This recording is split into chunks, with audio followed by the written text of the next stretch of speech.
Well, do you want to know how you can use WhatsApp on tablet without SIM? Well, let me guide you through. However, don't skip this particular video right here.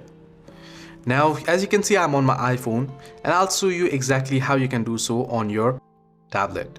Now for that, however, what you'll need to understand is you cannot directly log into WhatsApp without a phone number. So you'll need to require a phone number in order to log into WhatsApp. You'll have to do that on any device that you can.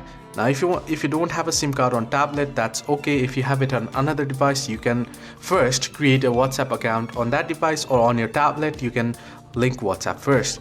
Now if you have your account logged in on your Android device, right, your SIM card on Android device, and you have your account logged in there, what you can do is you can open up WhatsApp.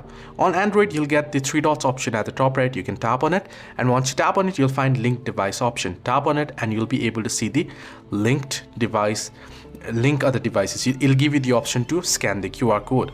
Now once on your tablet, install the WhatsApp again.